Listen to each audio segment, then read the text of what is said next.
Assalamualaikum warahmatullahi wabarakatuh. Kami dari calon guru penggerak Angkatan 4 Kabupaten Pasuruan. Saya Swita Ningtyah Wiratama dari SMPN 1 Tutur. Dan saya Abdul Rohim dari SDN 2 Tutur. Selanjutnya saya Lailatul Syarifah dari TK Al-Islamiyah Sepaim Beji. Kali ini kami akan mempraktekkan praktek coaching pada modul 2.3. Selamat menyaksikan. Salam Salam dan bahagia. bahagia. Assalamualaikum warahmatullahi wabarakatuh. Waalaikumsalam. Kali ini dari kelompok 2 akan mempraktekkan praktek coaching di kasus ketiga, di mana nanti sebagai coach saya sendiri tentang ada rekan Anda bercerita jika dia baru saja mendapatkan teguran dari kepala sekolah yang menerima laporan dari seorang pengawas sekolah yang melakukan supervisi saat ia mengajar. Pengawas sekolah yang melakukan supervisi tampak keberatan ketika rekan Anda mengajar tanpa buku teks. Rekan Anda mengajar dengan memanfaatkan sumber-sumber belajar lainnya.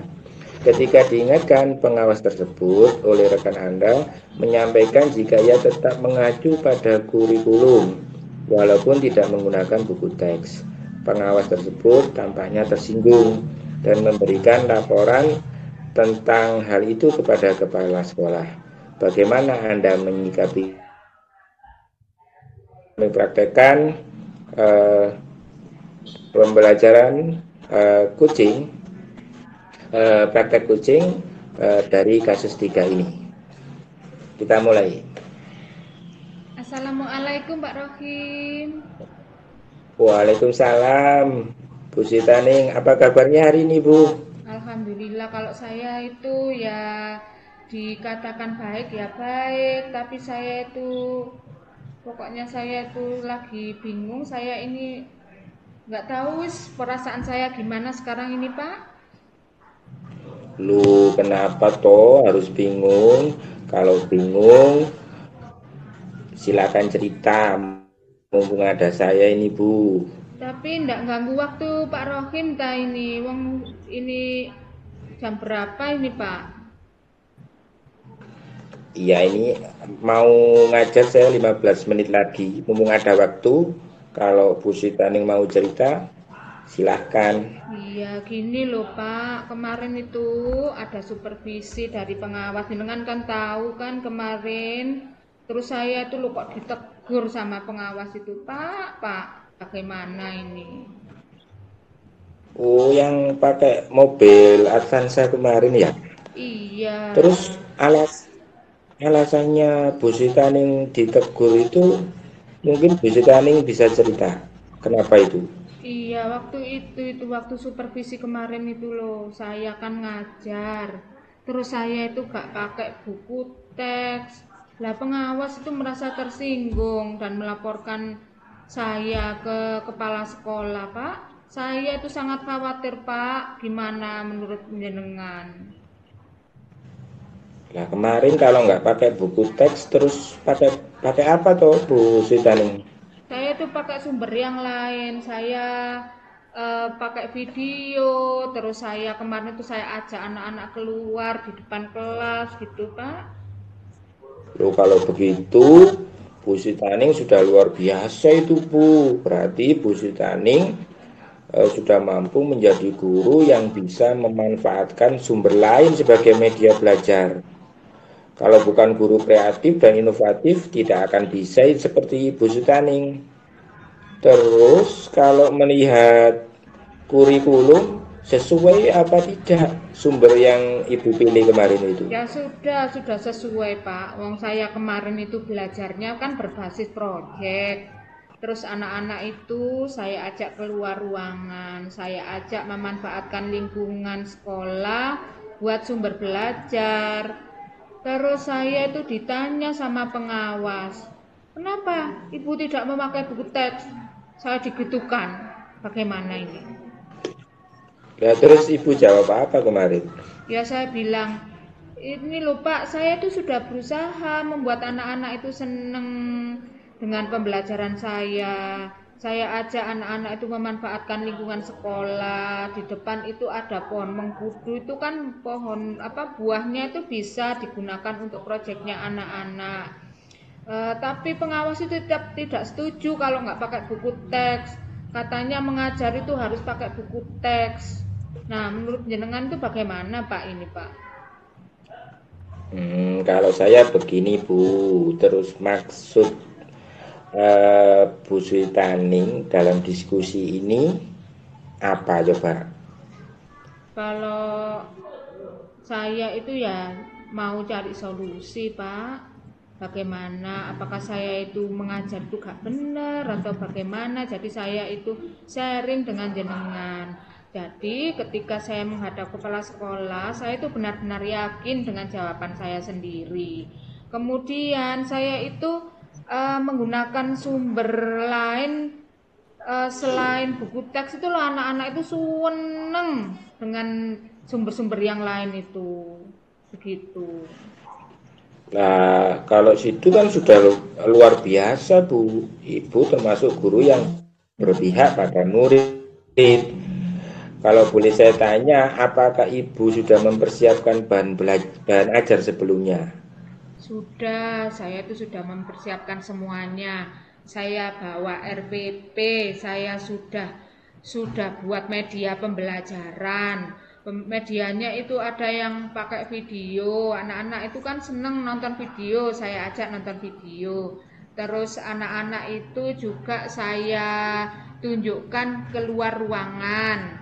Ya, jadi saya langsung merespon pertanyaan dan jawaban siswa. Tapi saya tidak bawa buku teks di sini. Sepertinya itu yang selalu disalahkan sama pengawas. Wah, kalau begitu, itu sudah sangat bagus sekali Bu. Ibu sudah sangat kreatif dan inovatif serta mampu mengembangkan potensi Ibu. Ibu juga sudah memanfaatkan lingkungan sekitar sekolah, serta Ibu sudah mengangkat kearifan lokal yang dimiliki oleh sekolah. Kemudian, ada kendala tidak waktu pembelajaran yang Ibu laksanakan waktu ada supervisi kemarin itu? Tidak ada sama sekali Pak. Wong anak-anak itu seneng, anak-anak semangat. Terus saya itu sudah mempersiapkan sebelumnya di rumah.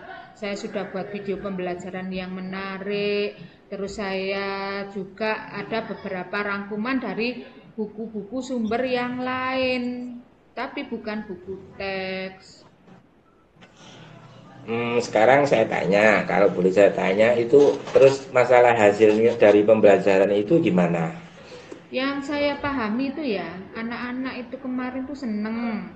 Terus anak-anak itu semangat. Terus lagi itu anak-anak pas saya tanya itu nggak takut waktu saya tanya-tanya itu. Kan anak-anak kadang-kadang tuh kalau ditanya itu sudah diem nggak ngereken. Tapi kemarin tuh seneng, mereka nggak bosen. Kemudian sampai selesai pembelajaran ini. Pada waktu akhir pembelajaran itu saya minta untuk menulis temuan-temuan mereka di tempel di pohon masalah yang sudah saya siapkan sebelumnya di depan kelas itu. Kemudian pada waktu istirahat itu anak-anak kelas yang lain-lain itu lihat hasilnya anak-anak ini, lihat hasil temuan anak-anak gitu loh. Oh, wow, keren kalau begitu. Kalau lihat dan dengar cerita dari Bu Sri Taning, kayaknya anak-anak ini benar-benar termotivasi itu ya dengan pembelajaran yang Bu Sri Taning lakukan pada waktu itu. Iya betul itu Pak, betul sekali. Lah pembelajaran ini, anak-anak itu terpenuhi kebutuhan belajarnya, keinginannya, minatnya, profil belajarnya anak, terus sosial emosionalnya itu muncul pada diri anak-anak itu. Ya, saya paham. Terus dari diskusi ini kira-kira solusi apa yang akan Ibu Sri Taning lakukan atau mau jelaskan kepada kepala sekolah itu? Ya mungkin nanti saya akan menjelaskan kalau pembelajaran saya ini sudah sesuai dengan kurikulum. Terus saya nanti akan tunjukkan perangkat saya yang lengkap itu mulai RPP, media, saya bawa laptop wis ke kepala sekolah itu nanti. Terus saya juga yakin ini Pak, sumber belajar yang saya pakai itu tidak menyimpang dari kurikulum walaupun tidak menggunakan buku teks. Nah, saya juga akan mengembangkan cara pembelajaran saya Pak nanti ini. Rencananya itu seperti itu Pak. Lah, kalau sudah tahu seperti itu, berarti Bu Sitaning itu ya sudah luar biasa. Jadi Bu Sitaning bisa menjelaskan nanti ya pada kepala sekolah secara runtut tahapan-tahapan yang sudah Ibu lakukan. Iya. Waktu di supervisi itu loh Bu. Iya. Terus sekarang kapan dong Ibu Sitaning mau menghadap setelah Lebaran atau? Oh ya cepatnya Pak, secepatnya saya nggak mau mikir-mikir nemen masih banyak masalah gitu. Jadi mungkin saya akan ke kepala sekolah, terus saya juga sudah sharing dengan guru yang lain. Saya juga sudah tanya ke anak-anak dan mereka itu semua mendukung saya. Seperti itu. Nah, kalau sudah tahu begitu, berarti Bu Sitaning sudah memahami apa yang akan Ibu lakukan selanjutnya. Ayo apa? Iya ini Pak, saya sudah tahu kalau gini ya. Nanti saya akan segera menghadap kepala sekolah, membawa perangkat pembelajaran, terus saya menunjukkan tahap-tahapan proses pembelajaran saya, terus nanti saya menjelaskan ke kepala sekolah kalau pembelajaran saya ini sesuai dengan kurikulum. Seperti itu. Lah, itu Bu Sitaning kesalahan yang Ibu hadapi. Iya. Tapi jangan lupa Bu, saran saya bahwa juga itu hasil belajar yang saya bilang tadi, dan apa itu lampirkan dalam laporan ke kepala sekolah. Jelaskan juga secara gamblang bahwa pembelajaran Ibu sudah membuat anak-anak belajar. Iya. Anak Iya. sesuai dengan minat dan kebutuhan mereka. Jadi kepala sekolah itu jadi lebih paham, lebih gamblang gitu dari penjelasan yang Ibu paparkan tadi.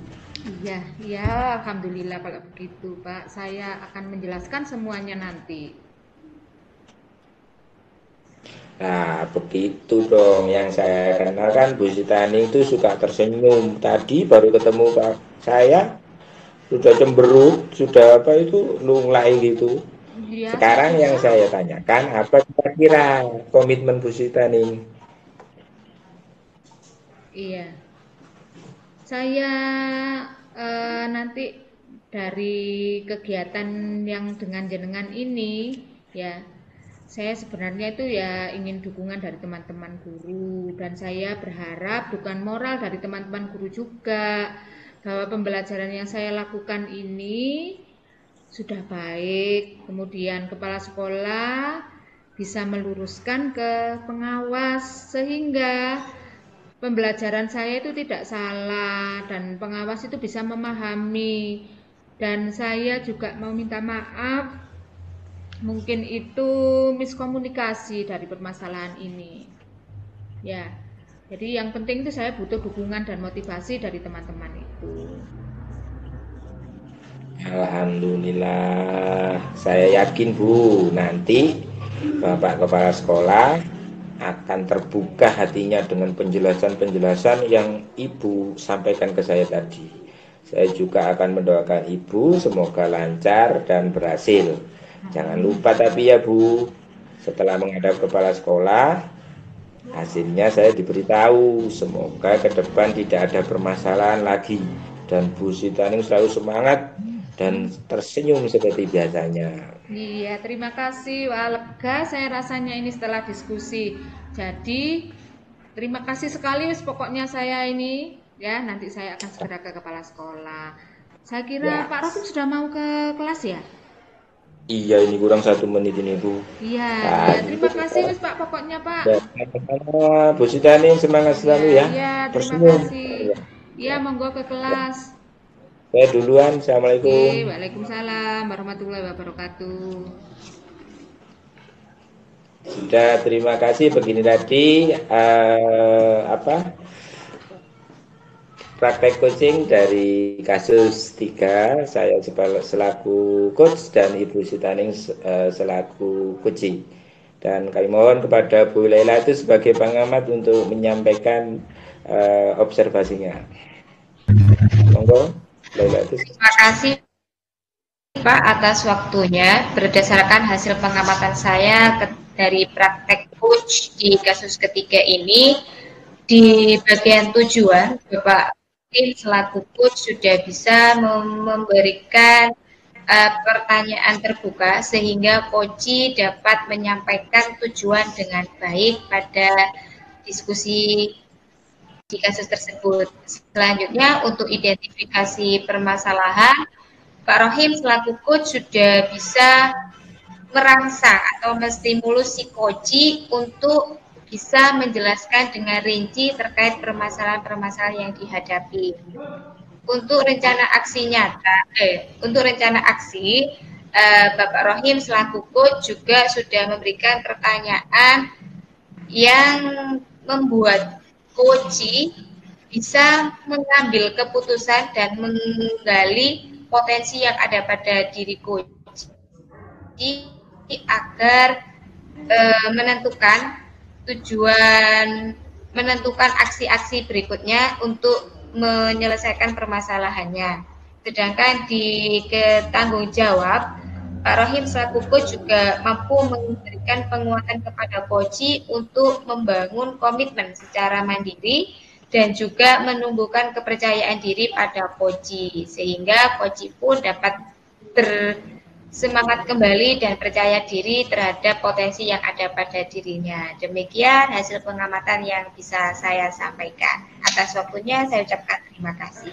Demikian praktek coaching yang sudah kami lakukan dari kelompok 2. Harapan kami semoga praktek tadi bermanfaat bagi diri kami secara pribadi dan juga bagi dunia pendidikan di Indonesia.